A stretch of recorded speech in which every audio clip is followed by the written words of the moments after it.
भूमिहार ब्राह्मण सामाजिक फ्रंट के तत्वावधान में महान स्वतंत्रता सेनानी और किसानों के मसीहा स्वामी सहजानंद सरस्वती जी की 72वीं पुण्यतिथि समारोह का आयोजन पटना के भूमि विकास बैंक के सभागार में आयोजित किया गया। समारोह का उद्घाटन फ्रंट के अध्यक्ष पूर्व मंत्री सुरेश शर्मा, कार्यकारी अध्यक्ष पूर्व मंत्री अजीत कुमार, कार्यकारी अध्यक्ष पूर्व मंत्री वीणा शाही और कार्यकारी अध्यक्ष सुधीर शर्मा ने संयुक्त रूप से किया। वक्ताओं ने स्वामी जी के व्यक्तित्व पर प्रकाश डालते हुए कहा कि वे पूरे देश में संगठित किसान आंदोलन के पहले और अंतिम नेता थे। किसानों के भगवान स्वामी जी रोटी को भगवान से बढ़कर मानते थे। बिहार और पूर्वी उत्तर प्रदेश में जहां उनकी जाति के अधिसंख्य जमींदार थे, उन्होंने जमींदारों के खिलाफ किसानों को संगठित कर उनकी लड़ाई लड़ी। उनकी लड़ाई का ही नतीजा था कि बिहार के श्री डॉक्टर श्री कृष्ण सिंह के नेतृत्व में पहला जमींदारी उन्मूलन कानून देश में बिहार में ही बना। स्वामी जी के बाद देश में कोई किसान नेतृत्व नहीं खड़ा हुआ, जिसके कारण किसानों की कोई सुधि लेने वाला नहीं रहा। आजादी के 75 साल के बाद भी किसान बदहाल हैं। समारोह में वक्ताओं एक स्वर से स्वामी सहजानंद सरस्वती को भारत रत्न देने,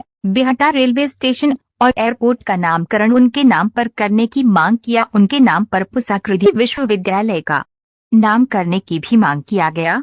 बैठक में फ्रंट का महाकुंभ मुजफ्फरपुर में आगामी 25 दिसंबर को आयोजित करने का निर्णय लिया गया है। साथ ही 25 दिसंबर 2023 को पटना के गांधी मैदान में 5 लाख लोगों का भूमिहार महासम्मेलन आयोजित किया।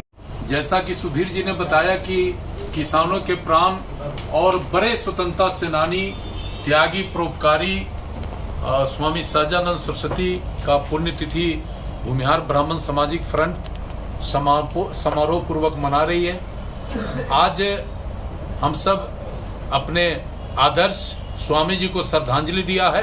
इस श्रद्धांजलि में पूरे राज्य के सभी जिले से हमारे प्रतिनिधि शामिल हुए हैं। और दो बात जो हमारे सुधीर जी ने कहा कि पटना के गांधी मैदान में 25 दिसंबर 2023 को पूरे राज्य से 5 लाख से अधिक हमारे भूमिहार समाज के लोग गांधी मैदान पहुंचेंगे और अपनी एकजुटता का प्रदर्शन करेंगे।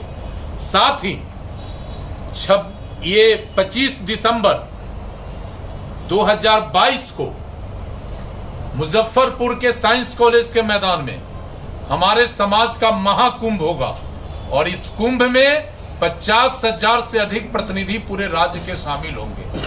और हमें किसी को अपने शक्ति को दिखाना नहीं है, हम अपने आप में संगठित होकर पुरखों का विरासत कैसे पुनर्स्थापित हो, हम इस लक्ष्य पर आगे बढ़ रहे हैं। सदस्यता अभियान पर भी पूरे राज्य के कार्यकारिणी की बैठक में हम लोगों ने चर्चा किया है। फर्स्ट फेज में 1.5 लाख सदस्य बनाना है, उस पर हम लोग काम कर रहे हैं। और भूमिहार ब्राह्मण सामाजिक फ्रंट मात्र 2.5 वर्षों के अपने कार्यकाल में राज्य के 38 जिलों में लोगों के जुबान पर आ गया है। ये हम सबों के लिए बड़ी उपलब्धि है और हम इस उपलब्धि का विस्तार करना चाहते हैं।